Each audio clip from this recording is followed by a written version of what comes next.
আবার কি আমরা সেই মানবাধিকার হরণের যুগে ফিরে যাব? আবার সেই বিচারিক হত্যাকাণ্ড, সেই ক্রস ফায়ারের যুগে ফিরে যাব?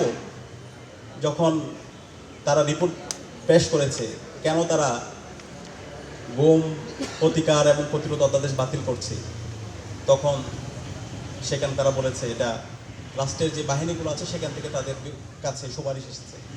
তারা রাষ্ট্রের যে বাহিনীগুলো, যে ডিজেফআই, যে ইন্টেলিজেন্স গত 16 বছরে দেশের নাগরিকদেরকে গুম করেছে, আয়নাঘর তৈরি করেছে, ক্রস ফায়ার দিয়েছে, তাদের নকশায় কি আবার দেশ চলবে? আবার কি গণতন্ত্রকে গলা টিপে হত্যা করা হবে? আবার কি সে অবৈধ নির্বাচনের ব্যবস্থা করা হবে?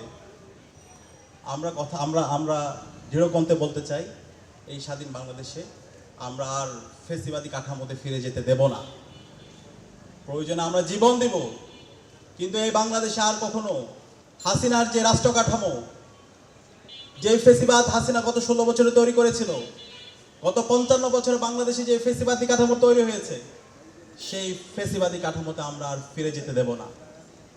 এবং আমরা দৃঢ়কণ্ঠে বলতে চাই, বাংলাদেশে জুলাই সনদ বাস্তবায়ন হবে ইনশাআল্লাহ। এবং যেই অধ্যাদেশগুলো এসেছে, প্রত্যেকটা অধ্যাদেশ আমরা বাস্তবায়ন করব ইনশাআল্লাহ। আমরা দেখতে পেয়েছি বাংলাদেশে যতগুলো বিপ্লব হয়েছে, বিপ্লবের ফসল সবসময় বিএনপি বুক করেছে। তারা সবসময় ফসলকে তাদের ঘরে তুলে নিয়ে গেছে। যারা বিপ্লব করেছে তাদের সাথে সবসময় বিএনপি প্রতারণাই করেছে। 75-এর বিপ্লবীদের সাথে বিএনপি প্রতারণা করেছে, 90-এর যারা বিপ্লবী ছিল তাদের সাথে প্রতারণা করেছে, এবং সর্বশেষ জুলাই বিপ্লবের যে ছাত্র জনতা যারা বিপ্লবী আছে তাদের সাথেও আজকে প্রতারণা করছে। কিন্তু আমরা দৃঢ়কণ্ঠে বলতে চাই, যারা এই প্রতারণা করছেন, এই প্রতারণায় আপনাদের কাল হয়ে দাঁড়াবে। এই প্রতারণার মধ্যে আপনাদের পতনের ধ্বনি শুনতে পাচ্ছি আমরা চাই আপনারা এই বাংলাদেশটাকে এমন কোনো পর্যায়ে নিয়ে যাবেন না যার মাধ্যমে আমাদের আবার সেই পালানোর ইতিহাস দেখতে হয়। সেটা আমাদের জন্য কষ্টের। আমরা চাই যে বাংলাদেশে গণতন্ত্র প্রতিষ্ঠিত হোক।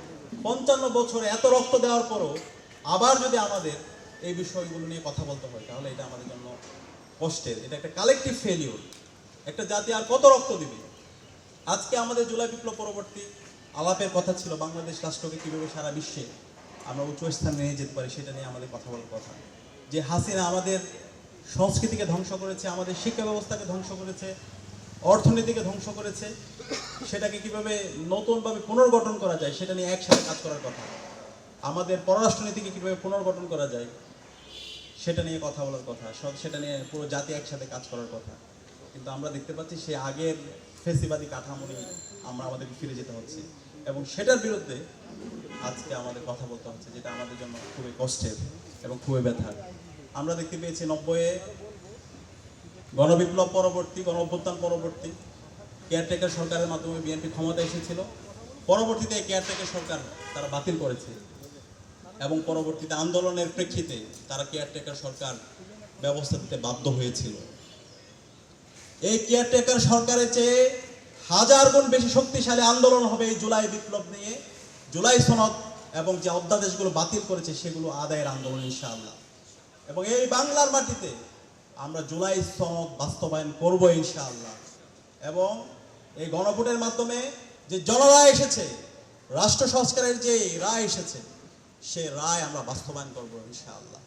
এই বাংলাদেশে আর কখনো আমরা ফেসিবাদী কাঠামোতে ফিরে যেতে দেব না ইনশাআল্লাহ। সেটা শহীদদের রেখে যাওয়া আমারও। শহীদ উসমান হাদি, যিনি আধিপত্যবাদের বিরুদ্ধে, আগ্রাসনের বিরুদ্ধে যিনি সবসময় কথা বলেছেন, যিনি ইনসাফের পক্ষে সবসময় কথা বলেছেন, যিনি আমাদেরকে রাস্তা দেখিয়েছেন, সেই শহীদ উসমান হাদি বলেছেন, জান দিব কিন্তু জুলাই দিব না। তিনি তার জান দিয়ে প্রমাণ করেছেন।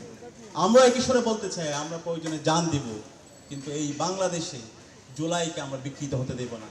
জুলাইয়ের যে আকাঙ্ক্ষা, শহীদদের যে আকাঙ্ক্ষা, শহীদ পরিবারের যে আকাঙ্ক্ষা, গাজীদের যে আকাঙ্ক্ষা, সে আকাঙ্ক্ষা বাস্তবায়ন না হওয়ার আগ পর্যন্ত আমরা আমাদের লড়াই সংগ্রাম জারি রাখবো ইনশাআল্লাহ। আমরা বাংলাদেশের আপামর ছাত্র জনতাকে, সর্বস্তরের নাগরিকদেরকে আহ্বান করব, আমাদেরকে এখনই ঐক্যবদ্ধ হতে হবে।